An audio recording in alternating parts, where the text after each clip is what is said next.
자, 정규분포에 대해서 계속 공부를 하도록 하겠습니다. 자, 정규분포의 특징에 대해서 공부를 하겠습니다. 정규분포는 종모양의 분포로 분포의 중간에 최대값과 변곡점이 위치해 있다. 자, 정규분포는 모양이 이렇게 생겼습니다. 이게 이제 확률 변수 x가 있고, 확률 변수 x의 범위는 마이너스 무한대에서 플러스 무한대까지 가죠. 마이너스 무한대에서 플러스 무한대고, 종 모양으로 이렇게 생겼습니다. 종 모양으로 이렇게 생겼고, 그래서 bell distribution이다. 영어로 이렇게 얘기하는 사람도 있습니다. 이 중간이 가장 높아요. 가장 높고 이 변곡점이 있다 이거죠. 그죠? 증가하다가 감소하는 변곡점이 여기 있다. 그 다음에 평균을 중심으로 대칭이다. 이걸 중심으로 양쪽이 정확히 대칭이 되겠습니다. 그 다음에 중심에서 양쪽으로 멀어짐에 따라 확률이 0에 가까이 근접하나 결코 0이 되지 않는다. 그러니까 확률이 좌우로 가면서 x가 평균에서부터 증가하면 증가할수록 쭉 가면 갈수록 확률이 이제 0에 가까이 가지만 결코 0이 되지 않는다는 얘기예요. 그러니까 이 0에 수렴한다 이렇게 볼 수가 있겠죠. 마찬가지 좌측으로도 x값이 감소하면 감소함에 따라 확률값이 0에 가까이 가지만 결코 0이 되지 않는다. 이론상 이제 그렇게 되겠습니다. 그렇지 않으면 확률 변수 x의 범위가 마이너스 무한대에서 플러스 무한대가 될 수가 없어요. 그래서 평균을 중심으로 대칭이고 양쪽으로 가면 0이 되지만 결코 0은 되지 않는다. 그걸 가지고 우리가 정규분포는 점근성을 가지고 있다. asymptotic이다. 이렇게 얘기를 합니다. x축 위에서 정규분포의 위치는 평균 뮤에 의해 가지고 결정이 되고 퍼짐의 정도는 표준편차 시그마에 의해서 결정이 된다. 그래서 이게 이 평균이 어디냐에 따라 가지고 이 x축에서 평균이 어디냐에 따라 가지고 종 모양이 이 정규분포의 위치가 결정이 된다는 얘기입니다. 그러니까 뮤가 283, 301, 321인 이 평균에 따라 가지고 이 정규분포가 어디에 있느냐 위치가 결정이 된다. 그 다음에 표준편차가 같은 경우에는 종 모양이 이렇게 같습니다. 여러분들 이렇게 이 세 개가 평균만 다르고 표준편차는 같죠. 그러니까 모양 자체는 같습니다. 이게 겹치면 똑같이 겹쳐져요. 표준편차가 같기 때문에. 그래서 표준편차가 다르면 표준편차가 이렇게 커지면 커질수록 그죠? 표준편차가 작을 때는 이 오렌지색에 이게 위로 삐쭉하게 이렇게 평균 중심으로 이렇게 모여 있습니다. 모여 있는데 표준편차가 커지면 커질수록 이렇게 좀 퍼지는 형태의 모양을 가진다. 그런 얘기입니다. 그래서 x축 위에서 정규분포의 위치는 평균 뮤에 의해 가지고 결정이 되고 퍼짐의 정도는 시그마에 의해서 결정이 된다. 표준편차에 의해서 결정이 된다. 평균 중앙값, 최빈값이 모두 같다. 그렇죠? 평균 중앙값, 최빈값이 모두 같다. 우리가 스큐니스가 뭐가 될까요? 그러면 0이 되겠죠. 그러니까 평균과 중앙값이 같으니까 스큐니스는 당연히 궤도는 0이 되겠습니다. 그 다음에 종모양 분포의 총 면적은 1.0이다. 이거는 뭐 연속 확률 분포는 다 같다 그랬죠. 1.0이고 평균을 중심으로 각각 0.5씩이다. 그러니까 이 면적이 확률이 평균을 중심으로 오른쪽의 면적이 0.0, 왼쪽의 면적이 0.0 이렇게 된다는 얘기입니다. 평균을 중심으로. 그래서 모양은 모양과 위치가 다 뮤와 시그마에서 결정이 된다. 이렇게 볼 수가 있습니다. 자, 정규분포를 지금까지 제가 뭐 짧게 공부를 했습니다만 정규분포의 특징을 한번 보겠습니다. 확률 변수 x의 의미. 그죠? 그거는 제가 무한대에서 무한대까지 마이너스 무한대에서 플러스 무한대 어떤 값이든 될 수 있다. 그러니까 우리 클래스의 학생들의 평균 키 이런 것도 어떻게 보면 정규 분포를 따를 수 있습니다. 그 다음에 첫 번째 퀴즈의 그 점수 분포, 이거는 정규 분포를 따른다, 이렇게 얘기할 수 있어요. 근데 실제로는 지난번에 봤던 분포는 정규 분포는 아니었습니다. 여러분들 지난번에 봤던 퀴즈에 제가 분포를 한번 보여드릴까요? 확률 분포. 잠깐만요. 혹시나 또 이름이 나오면 안 되니까 내가 여기서 먼저 보고 확률 분포를 보여드리겠습니다.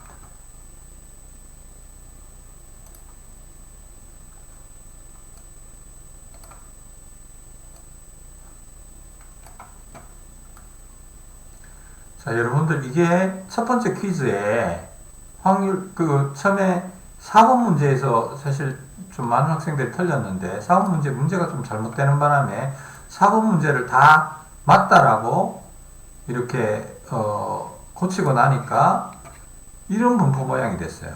그러니까 20점을 맞은 학생이 전체 46명 중에 32명이 20점 만점을 받았습니다. 그 다음에 19점을 맞은 학생이 5명, 뭐 이런 식으로 쭉 최소 점수가 13점 이렇게 분포가 나왔는데, 이런 모양, 이건 사실 정규 분포 모양 아니죠. 이런 모양은 이 스키니스가 뭐가 되죠? 스키니스가 꼬리가 오른쪽에 있죠. 꼬리가 오른쪽에 있으니까 강한 외도가 굉장히 큰 값이 되겠죠. 그래서 보면 평균이 18.48이고, 그죠? 이 중앙값이 20입니다. 그죠? 20이 중앙값이다. 그죠? 이렇게 나온다. 자, 그래서 이거 외도를 구하면 외도가 상당히 큰 값이 나온다. 그죠?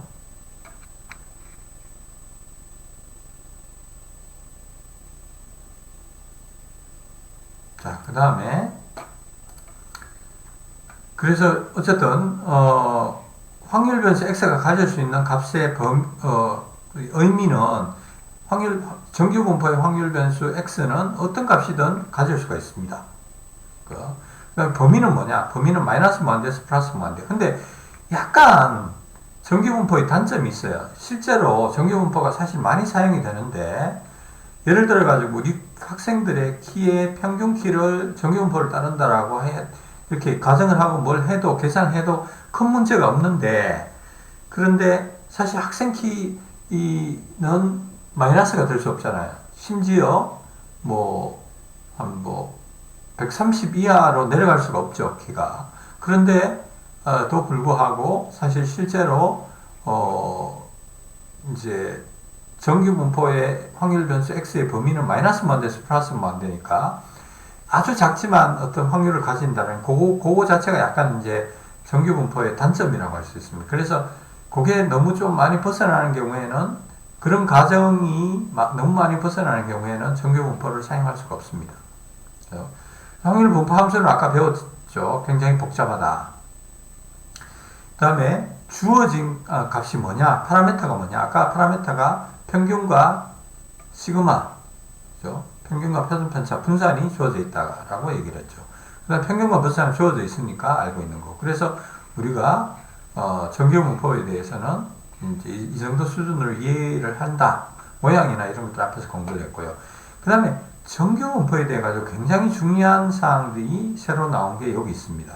균등 분포 같은 경우에 우리가 균등 분포가 주어지면 확률을, 그 분포 함수를 이용해 가지고 확률을 직접 구할 수가 있었죠. 그죠? 확률 분포 함수를 알면 균등 분포의 어떤 구간 안에 들어갈 확률을 우리가 직접 구할 수가 있었는데, 정규 분포 같은 경우에 그러면 이게 가능할 거냐? 그죠? 예를 들어 가지고 평균이 301g이고 시그마가 1.6g을 따르는 어떤 확률 분포가 있다 이거예요. 그럼 이게 또 내가 300보다는 크고 305보다는 작을 확률이 얼마냐, 이런 거를 구할 수 있느냐. 구하려면 아까 균등 분포에서 내가 설명을 했듯이 어떻게 해야 됩니까? 어떤 구간 안에 확률을 구하려면 적분을 해야 되죠. 그죠? 어떤 구간 이걸 구하려면 이 함수를 알면 그 적분을 해가지고 A, B 사이에 값을 구하면 확률이 됩니다. 되는데 그렇게 하려면 이 확률 분포 함수에 정규 분포의 확률 분포 함수에를 적분을 해야 되는데 이게 생긴 게 어떻게 됩니까? 굉장히 복잡하죠. 사실 이 정도의 복잡한 값은 적분이 자체가 불가능합니다. 그러니까 현대의 기술로 그죠? 적분 자체가 불가능합니다. 그러니까 뭐 어떤 아무리 뛰어난 수학자가 오더라도 이걸 정확하게 적분하는 것 자체가 불가능하다 이거죠. 그래서 불가능하기 때문에 적분이 불가능합니다. 그러면 어떻게 구하느냐 확률을. 그래서 사람들이 미리 확률을 구해놓은 값을 가지고 읽어야 돼요. 그게 이제 정규 분포의 확률 분포 이제 분포표인데 그 분포표는 어떻게 됩니까? 여러분들이 정규 분포는 평균과 시그마에 따라 가지고 모양이 엄청나게 다르죠. 다르기 때문에 여기에 대해 가지고 확률 사실 분포 함수 자체가 모양이 다 다릅니다. 다른데 그러면 분포표는 그럼 어떻게 구합니까? 이제 그걸 이제 생각을 할 수가 있는데 그래서 이제 정규 분포는 모양이 이렇게 평균과 시그마에 따라 다 다르지만 하나의 분포로 변환이 가능합니다. 그게 바로 표준 정규 분포가 돼요. 하나의 분포로 모든 정규 분포는 표준 정규 분포로 변환이 가능합니다. 그렇죠? 그럼 표준 정규 분포에 대한 확률은 확률 분포표가 주어져 있어요. 그래서 이제 우리가 그렇게 구할 수가 있다. 그래서 확률 값을 실제로 계산하는 것에 대해서는 조금 이따가 공부를 하기로 하고 표준 정규 분포에 대해서 공부를 하겠습니다. 그러니까 표준 정규 분포라는 건 뭐냐? 모든 정규 분포가 표준화된 정규 분포로 바뀔 수가 있는데 그게 바로 표준 정규 분포다. 표준 정규 분포는 평균이 0이고 그러니까 이 평균이 정규 분포에서 평균이 0이라는 얘기예요. 0이고 표준 편차가 1인 정규 분포다. 그래서 요걸 X, 우리가 지금까지 확률 변수를 X라고 불렀는데, 표준 정규 분포는 이 표준 정규 분포라는 것을 좀 나타내기 위해서 분포 함수의 기호를 X를 안 쓰고 G를 씁니다. 이렇게 G. G는, 정규 분포, 똑같이 N, 평균이 0, 분산이 1인 정규 분포다. 그죠? 그래서 표준 정규 분포는 평균이 0이고 분산이 1이다. 표준 편차도 1이다. 그죠? 그래서 부호는 G를 쓴다. 정규 분포와 구분하기 위해서 확률 변수를 G로 이렇게 표현을 합니다. 실제 모양을 이렇게 보면 표준 정규 분포는 0을 중심으로 대칭이죠. 그건 똑같고 G 값이 쭉 가서 3을 넘어가면 3.5 정도만 돼도 확률이 0에 가깝게 됩니다. 그 다음에 이쪽에 또 마찬가지 좌측으로도 마이너스 3을 넘어가게 되면 거의 0에 가깝다.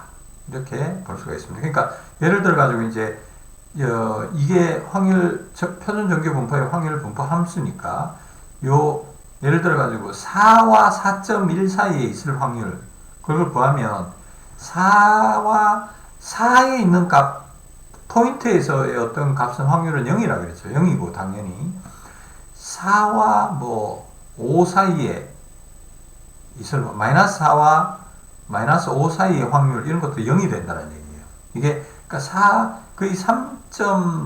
얼마를 지나고 나면 거의 0이 되기 때문에 그렇다 그런 얘기입니다. 그래서 어쨌든 이 표준 정규 분포는 모든 정규 분포는 이 표준 정규 분포로 바꿀 수가 있다. 그러면 어떤 정규 분포도 표준 정규 분포로 변환을 할 수가 있는데 G 값은 정규 분포의 확률 변수 X를 표준 정규 분포의 G 값으로 변환한 값이다. 어떻게 변환하느냐? 변환식은 여기 있습니다. 그죠?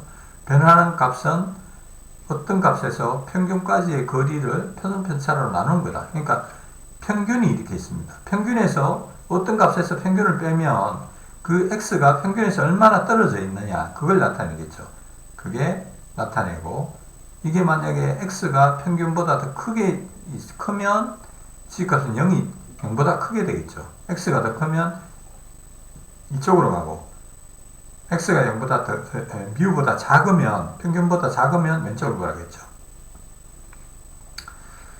그 다음에 요거 거리에다가 표준편차로 나눠주는 거예요. 그래서 g값을 가진다.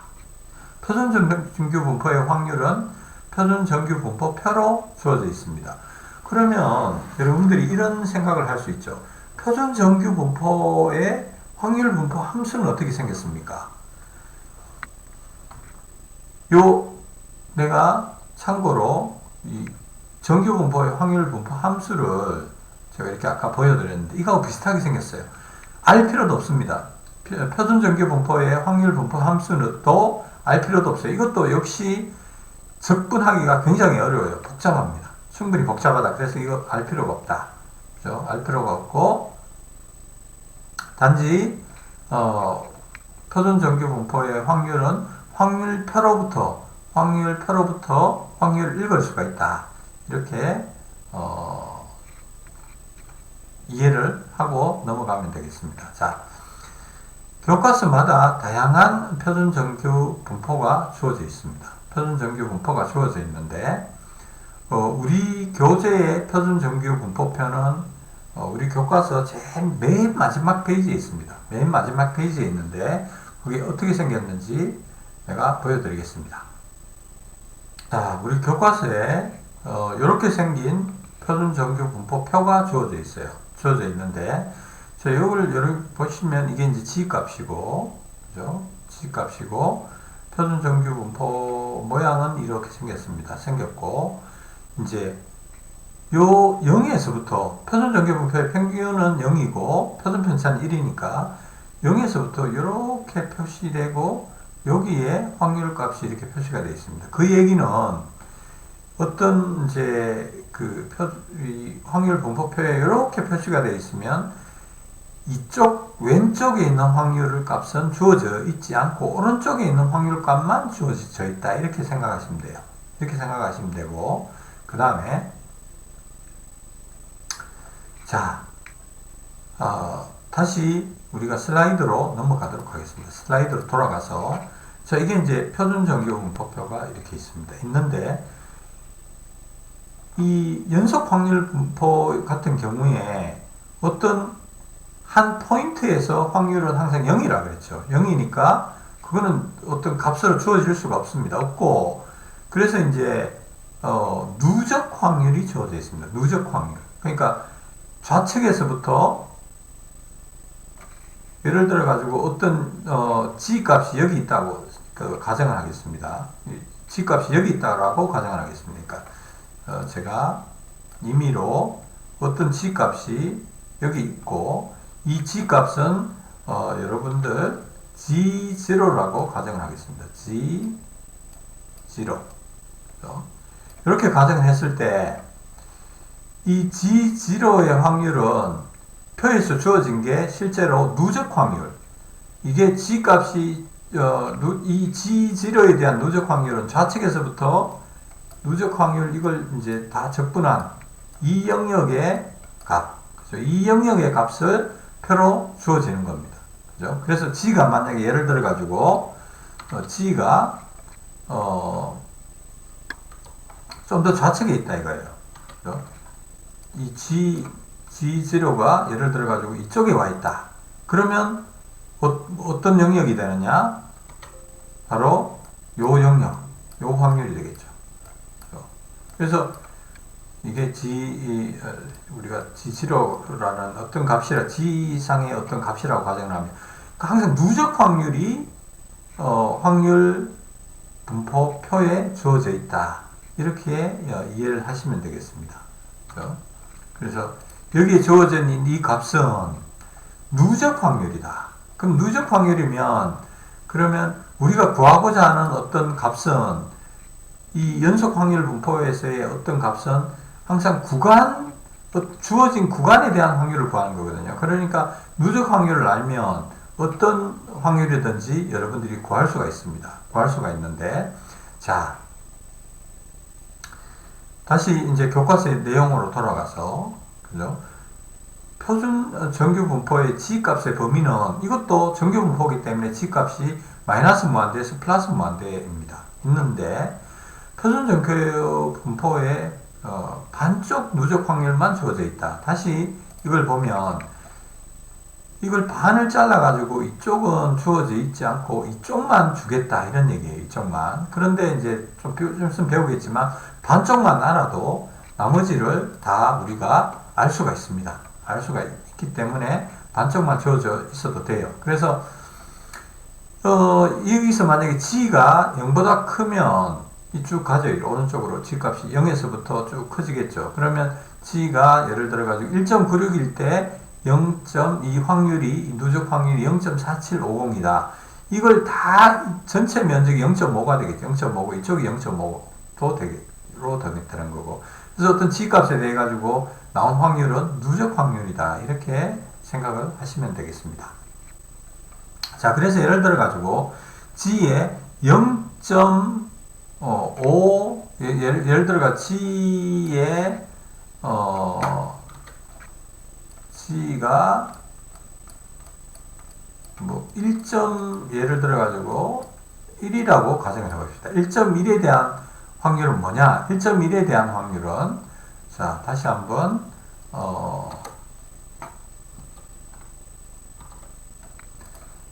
G가 이제 여기 1.1이 되는 거죠.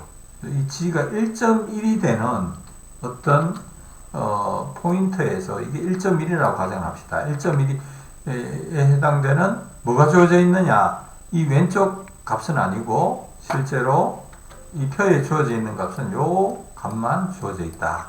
그래서 이 표를 통해 가지고 요 값을 실제로 구해보면 1.1을 읽기 위해 가지고 이게 G가 쭉 보면 소수점 첫째 자리까지만 이 왼쪽에 열에 주어져 있고 소수점 두 번째 자리 수는 이 행으로 열로 이렇게 주어져 있습니다. 열로 주어져 있고 이건 행이라고 봐야 되겠네요. 행으로 주어져 있습니다. 그래서 1.1이면 1.0, 1.1, 1.1 두 번째 자리는 0이니까 0 요걸 읽으면 되겠죠. 그래서 1.1은 0.3643이라는 얘기죠. 0.3643이라는 얘기고, 그래서 요 면적이, 요 0에서부터 요 면적이 0.3643. 이게 바로 0.3643이다. 그런 얘기입니다. 그래서 요 면적이 0.3643이다. 그래서 예를 들어 가지고 또 이제 이런 경우를 한번 보겠습니다. 예를 들어 가지고 2.5다. 예를 들어 2. 뭐 두 번째 자리까지 한번 해보겠습니다. 내가 구하고자 하는 게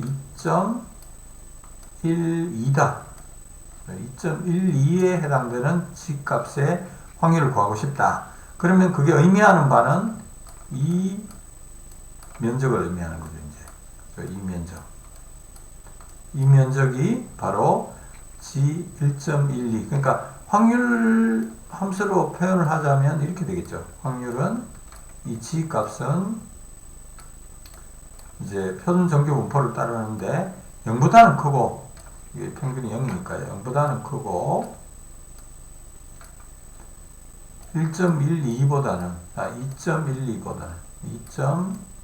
2.12보다는 작을 이를 확률, 그게 주어져 있다. 이렇게 보시면 되겠습니다. 자, 여러분들, 자, 어쨌든 요거 좀 하려고 했던 얘기가 있었는데 그건 나중에 얘기하기로 하고, 자, 그래서 1.12를 요 표에서 읽으려면 2.12, 2.1이고 2는 위에 여기서 읽게 되는 거죠. 그래서 2.12. 그래서 거기에 해당되는 확률은 0.4830. 0.4830 이렇게 됩니다. 이게 0.4830이다. 이렇게 읽을 수 있습니다.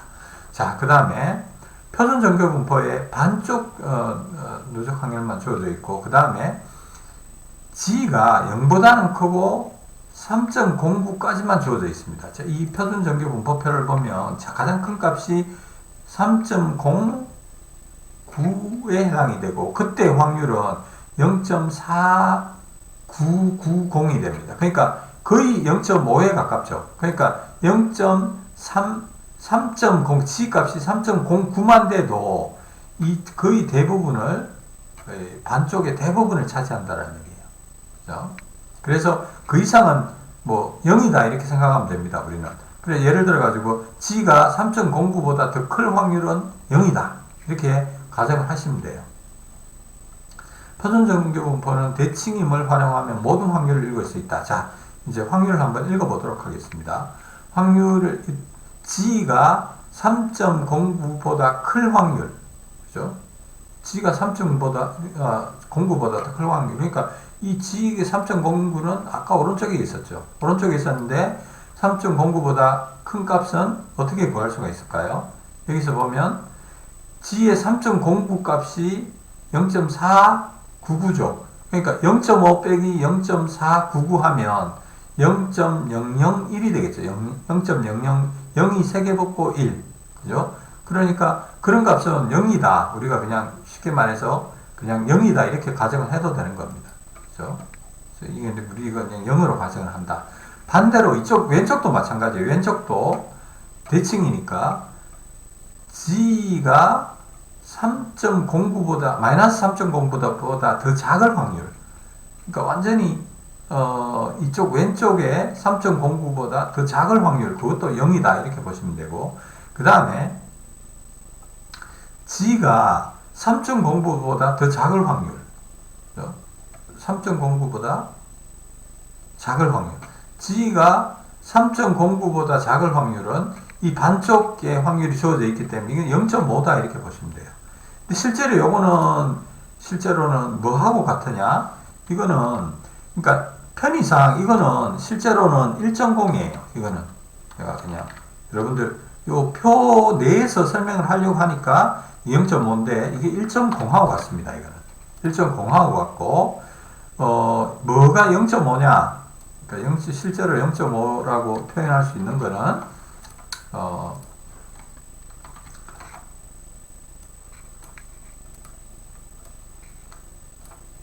자, G가 3.09보다는 같거나 작고,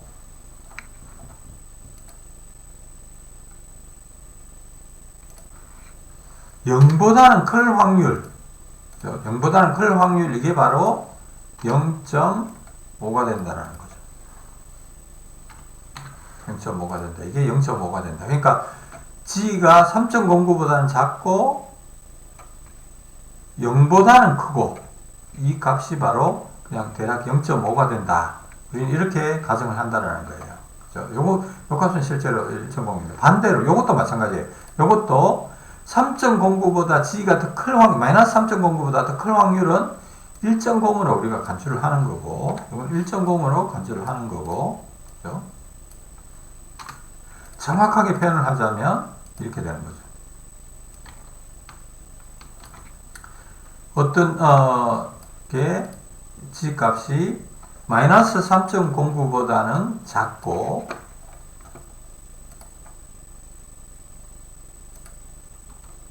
그 다음에 0보다는 크고, 마이너스 3.09보다는 크고 0보다는 작을 확률이 0.0이라는 얘기예요. 여기서부터 쭉 와가지고 여기까지 확률은 0.0에 가깝다 이렇게 이해를 하시면 되겠습니다. 자, 그래서 이 확률 분포편을 읽는 거를 우리가 공부를 했고, 그러면 이런 경우 지금 뒤에서 또 공부를 하겠지만 이런 경우를 한번 볼까요? 우리 여러분들 어떤 정규 분포를 이용해 가지고 확률 값을 읽는 문제가 나오면 항상 무조건 요 그림을 그리십시오. 그죠? 요런 그림을 그려놓고 대략 요게 어디서 어디까지인지를 가늠을 하고 난 뒤에 여러분들이 확률을 구하면 실수를 안 할 수가 있습니다. 자, 여러분들은 내가 여러분들한테 요 확률을 한번 구해보라 이렇게 얘기를 하겠습니다. 자, 예를 들어 가지고 2.09를 할까요? 2.09보다는 작고 0보다는 클 확률. 이게 뭐가 될까요? 자, 이 확률을 구해라. 내가 여러분들한테 이렇게 물으면 대략 여러분들이 이게 요 그림 속에서 어느 위치에 있는지 가늠을 해보는 겁니다. G가 자 0보다는 크죠. 0보다는 크고 2.09. 2.09는 대략 뭐 2. 그 정확하진 않더라도 이걸 대략 한 이 정도의 2.09가 있다라고 가정을 하고 요 그림이 사실 지금 좀 안 좋은데 이게 약간 이렇게 붙어 있다라고 보고 하는 게 더 좋습니다. 자, 그래서 2.09보다 작을 영역을 그리면 요 확률이 되겠죠. 그죠? 그거는 바로 다이렉트로 여기 가서 2.09 2.09는 여기 있으니까 0.4817 0.4817이 바로 요 2.09에 해당되는 요 누적 확률이 되는 거죠. 그렇게 확률을 읽을 수가 있는 겁니다. 그 다음에 또 다양한 경우에 대해서 여러분들이 확률을 읽을 수가 있는데, 자, 그건 뒤에서 또 공부를 하도록 하고, 자, 이제, 다시 정규분포의 확률 계산 문제로 다시 넘어가겠습니다. 그러니까, 우리가 정규분포의 확률을 계산하기 위해서는, 정규분포를 표준 정규분포로 바꿔야 된다. 그렇게 말씀드렸죠. 그래서 이제 그 내용을 공부를 하도록 하겠는데, 오늘은, 일단, 요즘 퀴즈를 받기 때문에 제가 수업을 1시간 이내로, 마치려고 생각을 하고 있습니다. 그래서 오늘 수업은 여기서 마치고, 또 다음 계속해서 월요일날, 정규분포에 대해서 공부를 하고, 정규분포의 확률을 읽는 법, 외에 다양한 정규분포에 대해서 공부를 하고, 그 다음에 지수분포로 넘어가도록 하겠습니다. 여러분들 고생하셨습니다.